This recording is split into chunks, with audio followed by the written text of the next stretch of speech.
girls, maayong buntag sa inyong tanan, no? So naata karon sa ato ang trending karon nga pangutana kung obligasyon ba sa ginikanan o sa anak ang pag-atiman sa ginikanan. So karon na akong nanay, ako siyang pangayuan sa iyahang opinyon, no? Ikaw nay, unsa may imuhang opinyon sa ana nga kanang kuan issue? Isip ginikanan, angay ba kami nga mga anak nimo mo kuan ba mi mo pasiguli, no? Sa imuha or pag-atiman, obligasyon ba mo namo o so unsa may mo maisulti anak karon nay? Mauna mo ayong buntag sa tanan.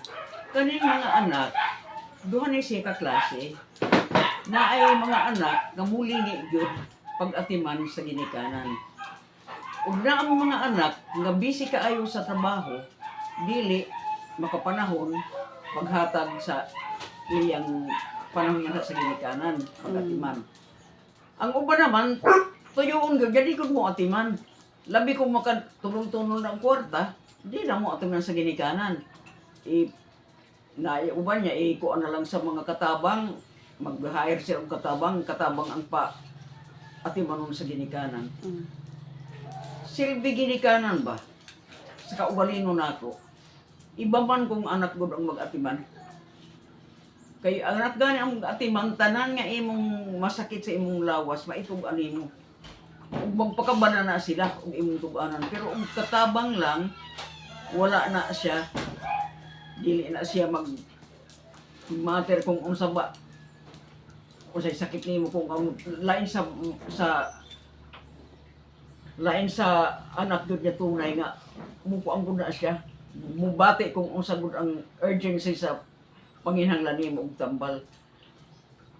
Muna ang mga anak na ay lagi duha na ka klase na ay bungaos, na ay dali doolon, na ay dili po magpakabana. Mauna siya. So kung ako ang pangutanon ana, wa gud masama nga ang anak yun ang mag-atiman sa ginikanan. Kay diha bati ang gud mo ang concern niya kung ba itong ano mo kung unsa gud ang sakit na imong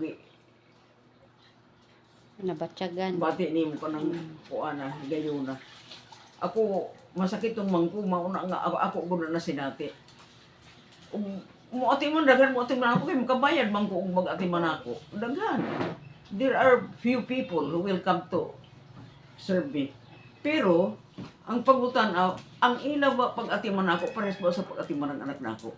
Kana ang akong dako mo pangutana. Imposible nga mo pares sila. Unsa may mong advice nanay sa mga kabatan-unan? Ang advice sa mga kabatan-unan, kamo nga mga anak namo, mga apo namo, di gud ninyo isang tabian ninyong ginikanan. Kay ang ginikanan, di pwede lang sa nagkautang mo o kabubuton sa inyong ginikanan pagpadako sa inyo kay obligasyon mong pagda namo.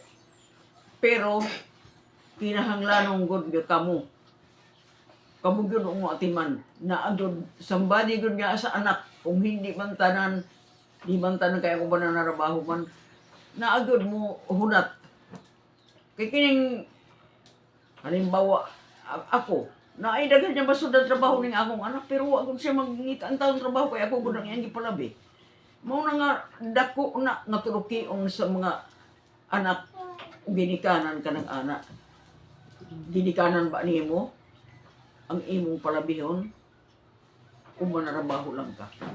Kana akong ahangir nga gihang na ako ang question sa inyong mga anak.